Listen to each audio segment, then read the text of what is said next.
ഇപ്പോൾ ശ്രീലേഖയുടെ പ്രതികരണം MLA ഓഫീസിൽ. ശ്രീലേഖ കോർപ്പറേഷൻ അവിടെ MLA ഓഫീസിലേക്കാണ് എത്തിയിരിക്കുന്നത് അല്ലേ? ഹരിയുണ്ട്. ഹരി, ഇതെന്താണ് അവിടെ സംഭവിക്കുന്നത്?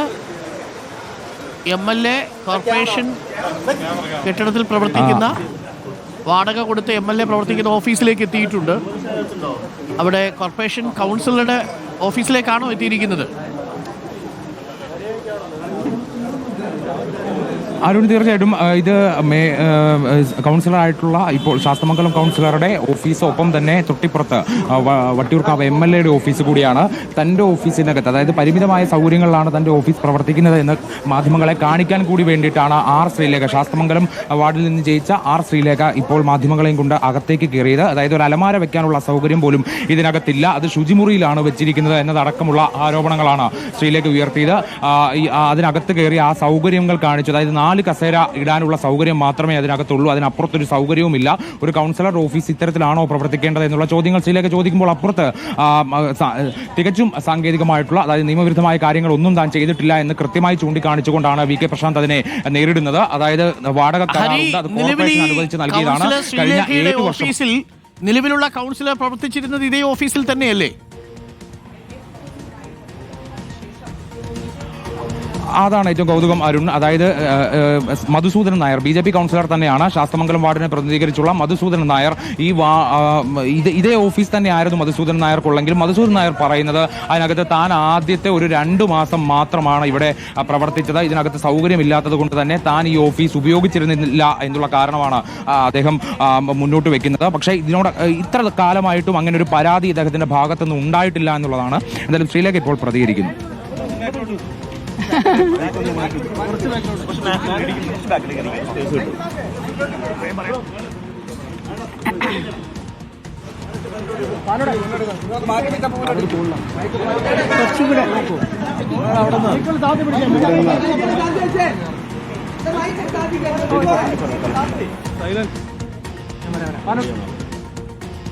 നമസ്തേ. എൻ്റെ അറിവനുസരിച്ച് ഈ ഒരു കെട്ടിടം തിരുവനന്തപുരം കോർപ്പറേഷൻ്റെ കെട്ടിടമാണ്. ഇതിൻ്റെ സോണൽ ഓഫീസും കൗൺസിലറിൻ്റെ ഓഫീസും പ്രവർത്തിക്കേണ്ട സ്ഥലമാണ്. ഈ സ്ഥലത്തിന് പൂർണ്ണ അവകാശമുള്ളത് തിരുവനന്തപുരം കോർപ്പറേഷനാണ്. അപ്പം ഇദ്ദേഹം ശ്രീ VK പ്രശാന്ത് എൻ്റെ വളരെ അടുത്ത ഒരു സുഹൃത്താണ്. ഞാൻ പോലീസ് ഡിപ്പാർട്ട്മെൻറ്റിലും പ്രശാന്ത് മേയറായിട്ടിരുന്നപ്പോഴും തൊട്ടുള്ള പരിചയമാണ്.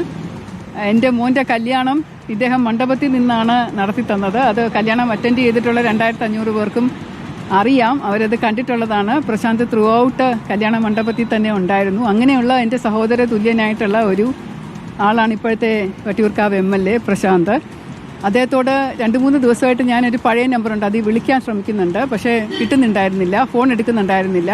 അപ്പോൾ ഇന്നലെ ഞാൻ ശ്രീ മധുസൂദനൻ നായർ, മുൻ കൗൺസിലർ, എൻ്റെ വീട്ടിൽ ഇരുന്നപ്പോൾ നമുക്കിരിക്കാനൊരു സ്ഥലം നല്ലത് വേണമല്ലോ എന്ന് പറഞ്ഞപ്പോൾ ഞാൻ ചോദിച്ചു, അത് ആ കെട്ടിടം ഉണ്ടല്ലോ എന്ന് ചോദിച്ചപ്പോഴാണ് അദ്ദേഹം പറഞ്ഞത് വീണ്ടും ഇങ്ങനെ ഒരു പ്രശ്നമുണ്ട് എന്ന് പറഞ്ഞപ്പോൾ ഞാൻ പ്രശാന്തിനെ ഫോണിൽ വിളിച്ചു. അപ്പോൾ അതും കിട്ടിയില്ല, എടുത്തില്ല. പിന്നെ അദ്ദേഹം എന്നെ തിരിച്ചിങ്ങോട്ട് വിളിച്ചു. അപ്പോൾ ഞാൻ ആദ്യം പറഞ്ഞത്, ഞാൻ അറിഞ്ഞല്ലോ, ഞാൻ കൗൺസിലറായിട്ട് ജയിച്ചു വന്നു ശാസ്തമംഗലം വട്ടിയൂർക്കാവിൽ ഉൾപ്പെടുന്ന ഒരു സ്ഥലമാണ്, എല്ലാ സഹായ സഹകരണവും ഉണ്ടാവണം എന്ന് പറഞ്ഞു. ഓ ശരി ചേച്ചി എന്ന് പറഞ്ഞു. അതിനുശേഷം ഞാൻ പറഞ്ഞു, എനിക്കൊരു റിക്വസ്റ്റ് ഉണ്ട്, എനിക്കിരിക്കാനൊരു സ്ഥലമില്ല, അപ്പോൾ ആ ഒരു ഓഫീസ് പ്രശാന്ത് ഒന്ന് മാറിത്തരാൻ പറ്റുമോ, അതൊന്ന് പരിഗണിക്കണേ, അതെൻ്റെ ഒരു റിക്വസ്റ്റ് ആണ് എന്ന് പറഞ്ഞു. അപ്പോൾ അദ്ദേഹം പറഞ്ഞു, അത് ഇപ്രാവശ്യം ബുദ്ധിമുട്ടായിരിക്കും, ഇലക്ഷൻ കഴിയുന്നത് വരെ, അത് പത്രക്കാരോട് ഞാൻ എന്ത് പറയും എന്ന് ചോദിച്ചപ്പോൾ ഞാൻ പറഞ്ഞു, മേയറുടെ ഒരു സ്ഥാനം ഇരുന്നപ്പോൾ അതിന് ശേഷം എടുത്ത ഒരു ഓഫീസാണെന്നാണ് ഞാൻ അറിയുന്നത്.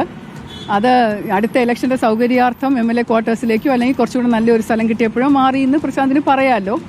ഇതെനിക്ക് കിട്ടിയാൽ എനിക്ക് 5 വർഷത്തേക്ക് കൗൺസിലർ ആയിരിക്കേണ്ടതല്ലേ, എൻ്റെ ഓഫീസ് വർക്ക് ചെയ്യേണ്ടതല്ലേ, എനിക്കിവിടെ ജോലി ചെയ്യേണ്ടതല്ലേ, ഒരുപാട് പേർക്ക് ഇവിടെ ഇരിക്കേണ്ട സ്ഥലം അല്ലേ. അപ്പോൾ അതുകൊണ്ട് എനിക്ക് ഈ പരിമിതമായ സ്ഥലത്തിരുന്ന് ഓപ്പറേറ്റ് ചെയ്യാൻ പറ്റില്ല. അതുകൊണ്ട് എൻ്റെ ഒരു റിക്വസ്റ്റാണ്, ദയവ് ഇതൊന്ന് പരിഗണിക്കണം, പെട്ടെന്ന് വേണ്ട, പതുക്കെ മതി, പ്ലീസ് എൻ്റെ റിക്വസ്റ്റാണ്, ഒന്ന് പരിഗണിക്കണം എന്ന് പറഞ്ഞപ്പോൾ അദ്ദേഹമാണ് ഇങ്ങോട്ട് പറഞ്ഞത്, അത് പറ്റില്ല, ഒഴിപ്പിക്കാമെങ്കിൽ ഒഴിപ്പിച്ചോ എന്ന് പറഞ്ഞു. ഞാൻ അതിന് ശേഷം അങ്ങനെ പറയല്ലേ പ്രശാന്ത്, ഞാനൊരു സഹോദരി ചേച്ചിയുടെ സ്ഥാനത്ത് നിന്ന് പറയുകയാണ്, മധു കേട്ടതാണ്, എൻ്റെ കൂടെ എൻ്റെ ഭർത്താവ് ഉണ്ടായിരുന്നു, വേണമെങ്കിൽ അദ്ദേഹത്തോടും ചോദിക്കാം. എൻ്റെ ഫോണിൽ റെക്കോർഡില്ല, ഞാൻ അങ്ങനെ ഒരു ക്രാഫ്റ്റിനെസ് എനിക്കില്ല, ഞാൻ ആരുടെയും ഫോൺ കോൾ റെക്കോർഡ് ചെയ്ത് വെക്കാറില്ല. പക്ഷേ എൻ്റെ അറിവിൽ പ്രശാന്തിൻ്റെ ഫോണിൽ കോൾ റെക്കോർഡ് ഉണ്ടെന്നാണ് തോന്നുന്നത്. നിങ്ങളത് പരിശോധിച്ച് നോക്കൂ.